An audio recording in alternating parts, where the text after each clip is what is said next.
El Ministerio Apostólico Altar de Jehová de Eclesia presenta lo mejor del trigo. Apóstol Lourdes Bravo de Villar.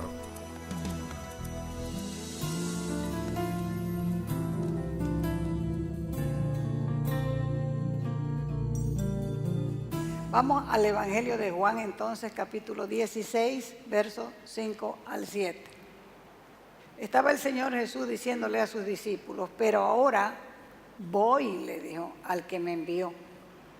Y ninguno de ustedes me pregunta: ¿a dónde vas? Antes, porque les he dicho todas estas cosas, tristeza, desánimo ha llenado sus corazones. Pero yo les digo, les conviene que yo me vaya. Porque si no me voy, el Consolador no vendrá a ustedes. Pero si me voy, yo mismo se los enviaré. Nos conviene dejarnos enseñar por el Espíritu Santo, porque como personas naturales sabemos que tenemos grandes necesidades espirituales. Por eso Dios nos advierte para que podamos recordar cada cosa que nos ha pasado hasta llegar hasta hoy. Cada cosa que nos ha pasado ha sido para probar nuestros corazones y ver si en medio de los problemas seguiremos fiel a Dios y a su palabra. El hombre tiene necesidad de perdón y de amor, consciente o inconscientemente, porque nuestro ser interior clama continuamente por esas dos cosas, especialmente cuando nos sentimos rechazados, cuando nos sentimos resistidos, solos, confusos, temerosos y presionados por los problemas diarios de la vida. Dios escucha ese clamor interior porque sale del alma, sale de adentro, aunque no tenga sonido. Él escucha ese grito silencioso pidiendo ayuda y pidiendo perdón y nos envía la ayuda mostrándonos a su Hijo. Un Hijo compasivo que aún no teniendo ninguna culpa estuvo dispuesto a pagar por amor un pecado ajeno, en este caso el pecado de la humanidad. Dios Padre tenía una demanda con la humanidad, porque el primer representante de la raza humana pecó y acarreó una culpa sobre toda su descendencia. Y por eso es que por nuestros pecados personales merecíamos la muerte. Pero el Hijo de Dios pagó en la cruz por nuestra libertad y luego encima nos regala la vida eterna como una dádiva adicional, como un regalo agregado que permanece indisoluble para que aquel que pida este regalo con humildad lo pueda recibir.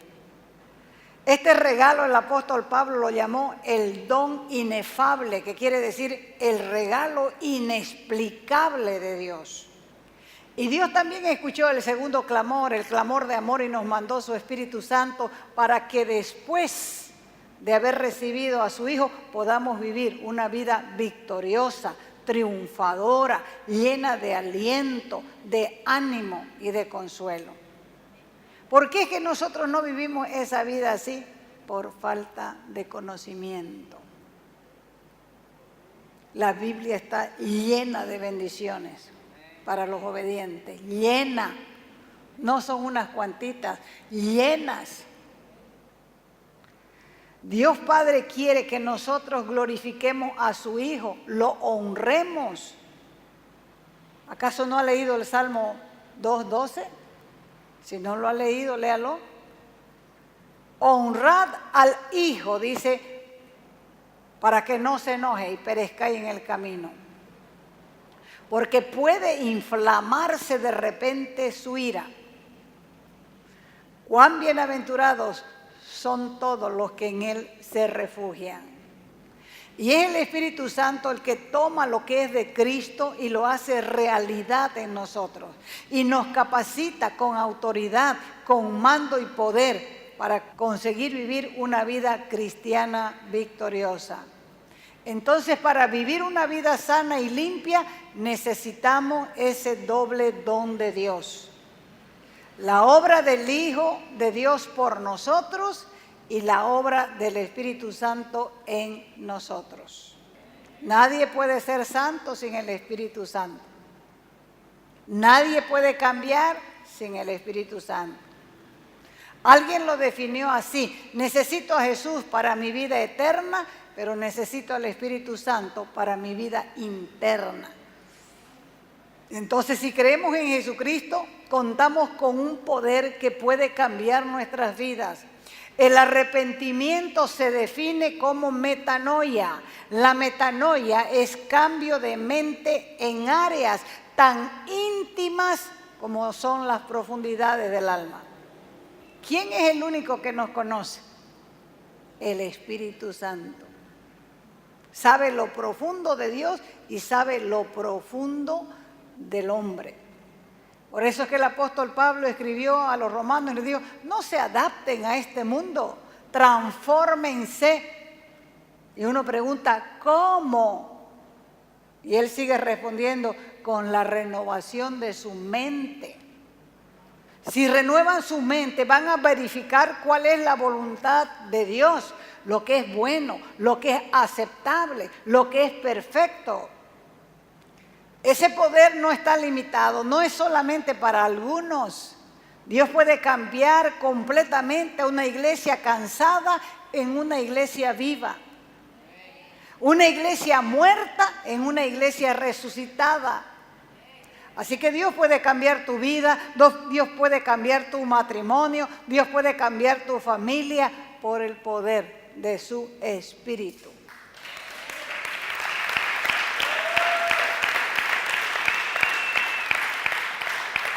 Lamentablemente, en algunas vidas ese poder está oprimido, atajado, paralizado por falta de conocimiento, por mala interpretación, por ignorancia y por mala voluntad personal.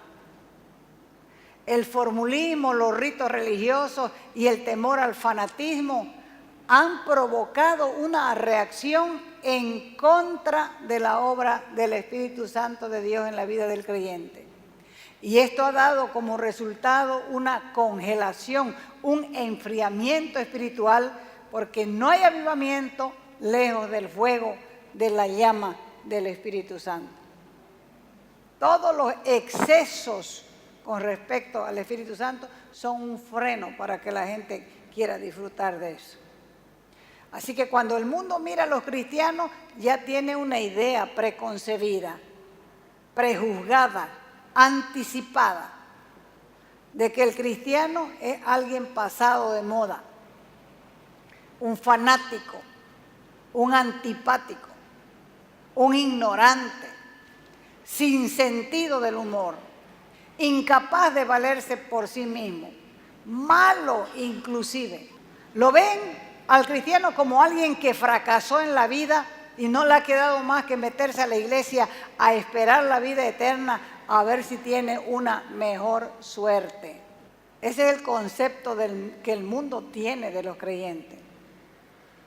Pero qué equivocado y errado está en el mundo. Cuando es el poder de Dios que convierte los tímidos en audaces, intrépidos, los antisociales en gente sociable, los temerosos en valientes. No en vano decían los primeros cristianos del primer siglo: estos que han llegado hasta aquí han trastornado el mundo.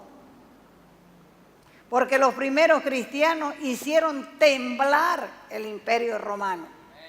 Porque ni la persecución, ni el martirio, ni el maltrato los hacía recular, más bien los hacía multiplicarse como conejos. El Espíritu Santo fue prometido. Cuando Jesús enseñaba a sus discípulos, preparándolos para lo que él sabía que era el final, su corazón se compadeció de ellos. Los vio entristecidos, apenados, confundidos, sin esperanza. Y quizás abrazando a cada uno, les dijo de una manera sencilla como Él lo hacía y como Él predicaba: me toca volver al que me envió. Y ninguno me ha preguntado siquiera dónde voy. Más bien porque les he dicho que tengo que volver de donde vengo. Se han entristecido, pero quieren saber la verdad. Les digo, les conviene. Les conviene que yo me vaya, porque si no me voy, el Consolador no vendrá a ustedes. Pero si me voy, yo mismo se lo enviaré. Aquí tenemos una promesa, y una promesa que se cumplió porque está basada en la palabra de Jesús. Era una promesa sin condiciones, porque Él no dijo voy a enviar el Espíritu Santo a unos pocos, sino que esta promesa está a disposición y en vigencia para todo aquel que la pida. Y cuando Jesús formula una promesa, no la rompe ni la olvida. Nosotros somos capaces de hacerle a Él miles de promesas y después romperlas. Podemos dudar de las promesas de nuestras amistades, de nuestros parientes, de nuestros cónyuges o de nuestros hijos, aún de nuestras propias promesas que le hacemos a los demás, pero jamás hemos recibido una promesa de Jesús que no esté sellada con la certeza de su cumplimiento. Algunos tienen a Cristo como el gran maestro o como uno de los más destacados dirigentes religiosos. Pero cuando se trata de promesa, ahí hay un gran contraste. Ahí está la diferencia, la discrepancia entre las palabras de Jesús y las palabras de cualquier líder o dirigente religioso. Cuenta la historia que el filósofo Sócrates les dijo a sus seguidores: tendrán que ser ustedes sus propias luces. Y luego se suicidó. Así que los seguidores quedaron llorando porque su líder los había dejado huérfanos. En cambio, los seguidores de Jesús no quedaron solos, porque Él les dijo: no los dejaré huérfanos, vendré a vosotros. ¿Qué es la orfandad? Es un estado de desamparo o abandono en que quedan los hijos por la muerte de sus padres o de alguno de ellos. La promesa de Jesús fue cumplida. Antes Jesús les había dicho a sus discípulos: los voy a dejar por un tiempo. Y así lo hizo. Fue el tiempo de su crucifixión, de su muerte, de su entierro, donde la duda y el temor casi matan a los discípulos. Aún no había sido glorificado, pero la promesa seguía en pie. Todavía no se había hecho realidad, pero la promesa seguía vigente, seguía actual. Al tercer día Él salió de la tumba triunfante y le fue otorgado un nombre que es sobre todo nombre, para que en el nombre de Jesús se doble toda rodilla y toda persona confiese que Jesucristo es el Señor. Y también, ¿para qué es eso? Para que nuestra confianza esté solo en Dios. Otro ejemplo: cuando vino Jesús a los discípulos que estaban encerrados en el aposento alto, no estaba Tomás. Y le dijeron después los discípulos: hemos visto al Señor, hemos visto al Maestro. Y él dijo: si no veo las manos, la señal de los clavos, y meto mi dedo en su costado, no creeré. 8 días después, dice, de esa primera aparición, estaban otra vez los discípulos en el mismo lugar, pero ya estaba Tomás. Así que llegó Jesús, estando las puertas cerradas, se puso en medio y le dijo: paz a ustedes. Y luego le dijo a Tomás: vení acá, poné tu dedo aquí y mete tu dedo en mi costado, y no seas incrédulo, sino creyente. ¿Tomás era creyente? Era creyente. ¿Tomás era apóstol? Era apóstol. ¿Tomás era incrédulo? Era incrédulo. Así pasa en la iglesia. Puede ser líder de célula, líder de oración, predicador, evangelista. Hay áreas en la vida que la gente no le cree a Dios. Y por no creerle a Dios no prospera. Nosotros, como dice la Escritura, somos bienaventurados y felices porque hemos creído en Él sin ver. ¿Dónde puedes conocer a Jesús? En la palabra, en tu relación personal con Él. Él te va a enseñar qué es lo que le agrada, qué es lo que no le agrada, qué es lo que le molesta. Te va a descubrir tu corazón, va a sacar a luz las tinieblas internas para que puedas crecer a otro nivel.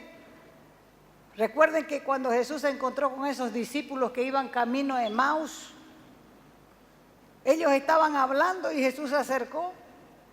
Y ellos hablaban y discutían en sus comentarios. Jesús se acercó a ellos y ellos no le reconocieron.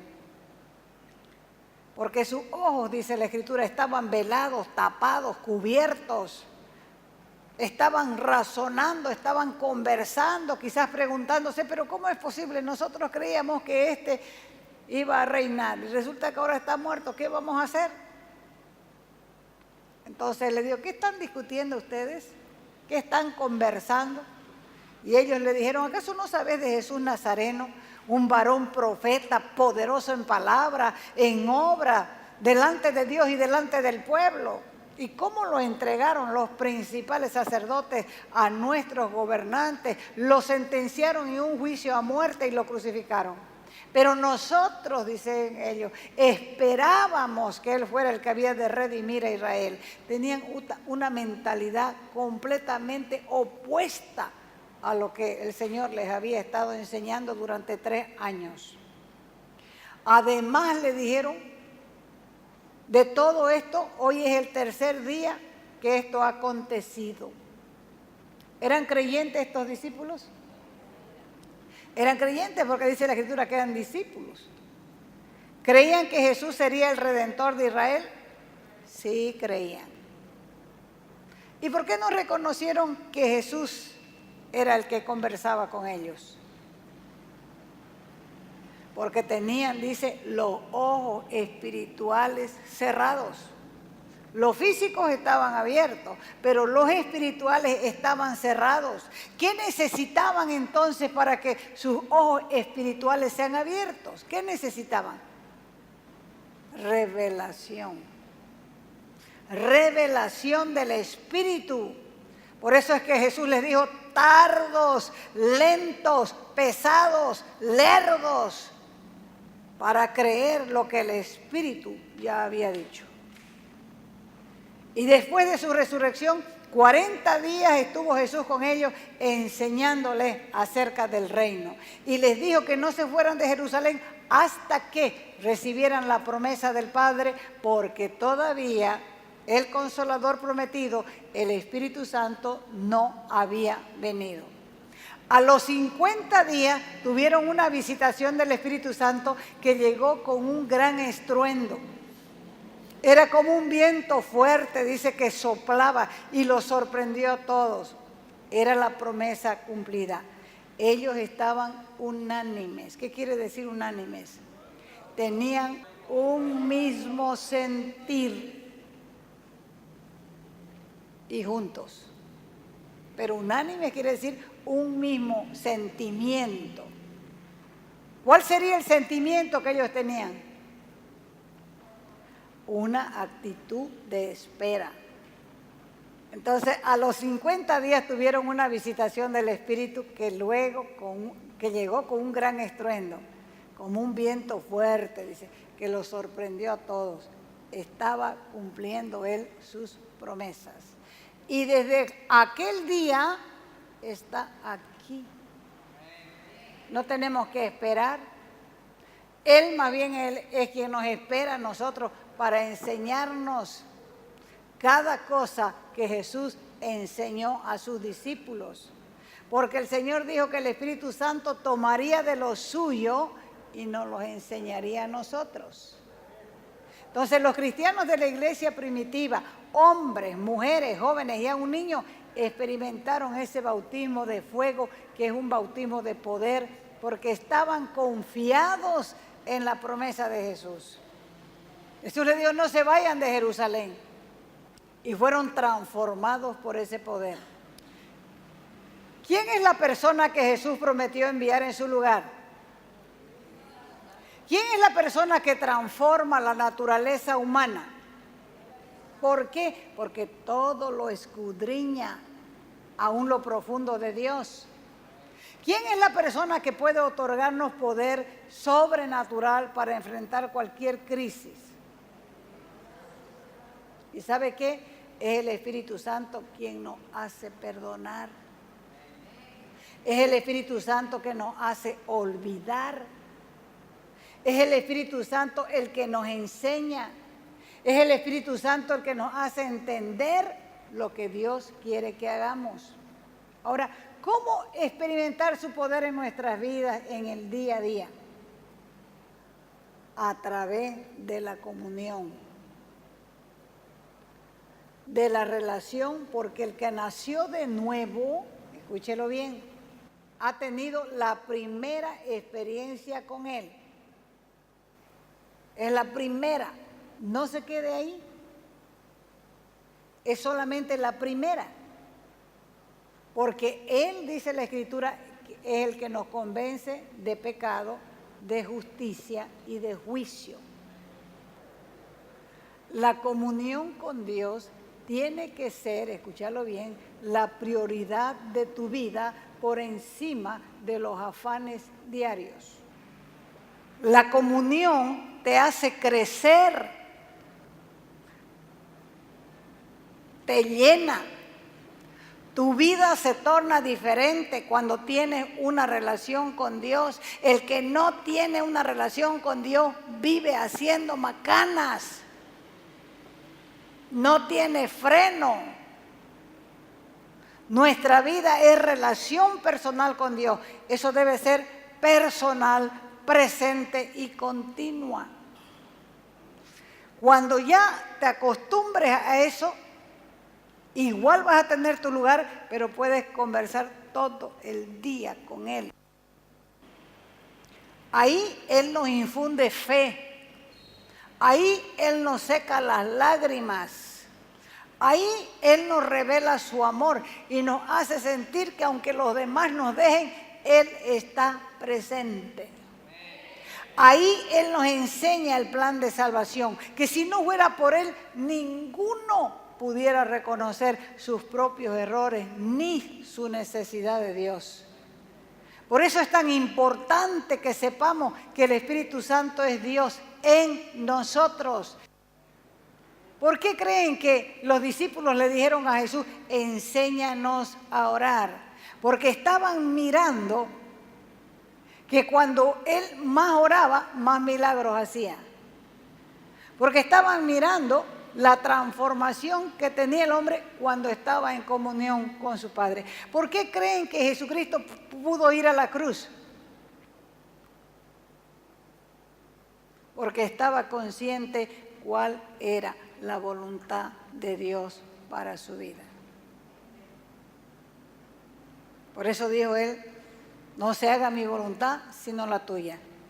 En otras palabras, si fuera por mí, Padre, pasa esta copa, porque si es por mí,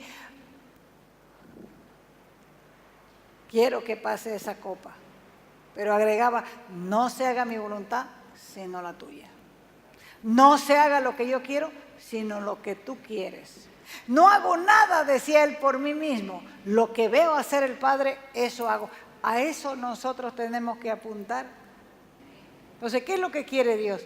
Tener comunión con todos. Que cada uno pueda desarrollar tal comunión con Él que lo pueda escuchar, que lo conozca. ¿Cómo lo va a conocer? Leyendo. Fíjese que cuando un escritor escribe un libro, atrás le pone una partecita de la vida personal, ¿no es cierto? ¿Para qué eso? Para que lo conozcan. Que el fulano de tal se tiró un tiempo trabajando en ese libro y por lo menos que sepan lo que siente. ¿Entienden? Igual la Escritura está para eso, para que nosotros conozcamos al autor de la vida. Para que nosotros, viendo eso y entendiendo, nuestros ojos espirituales se abran y no tengamos a Dios de oídas nomás. ¿Recuerdan a Job? Cuando vino el quebrantamiento, le dijo Job al Señor, de oídas te había oído, pero ahora mis ojos te ven. ¿Y qué hizo cuando lo vio? Me arrepiento, dijo, en cenizas. Porque cuando uno ya lo ve, ya uno mengua, como decía Juan el Bautista.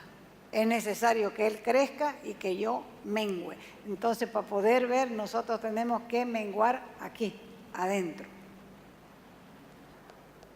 Bien, pónganse de pie y los que quieran pasen delante. Él dijo que los que quieran iban a recibir poder, poder, poder. La vida y la muerte está en el poder de la lengua. La vida y la muerte está en el poder de la lengua. Este regalo es para todo el que cree. ¿Cómo fueron salvos? Por fe, ¿no es cierto? Cierren sus ojitos y levanten sus manitos. Padre, en el nombre de Jesús, quiero pedirte perdón porque yo he escuchado de estas cosas, inclusive he hablado, pero lo he dejado porque 2 palabras me parecieron poca cosa.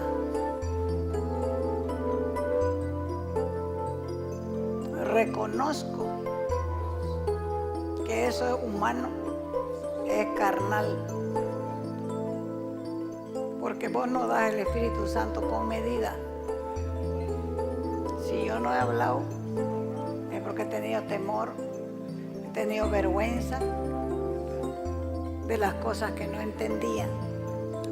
Pero ahora que sé que esta promesa es para todos, yo te pido, Dios, que tú me bautices hoy con tu Espíritu, que borres todas mis rebeliones, borres todas mis dudas, Señor, todos mis temores, Señor, porque cuando vos viniste al aposento alto, la gente estaba con miedo de los judíos, pero te estaban esperando y todos recibieron y se posaron lenguas como de fuego sobre las cabezas y comenzaron a hablar en otras lenguas según el Espíritu les daba que hablasen.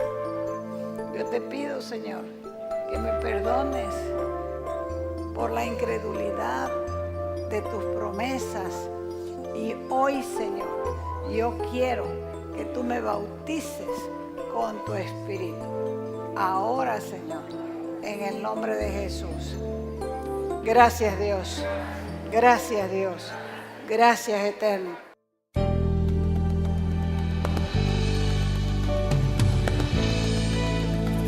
Te invitamos a nuestras conferencias los días viernes, sábados y domingos a las 20 horas y el domingo a las 10 de la mañana. Calle Nicolás Suárez, esquina Félix Pinto.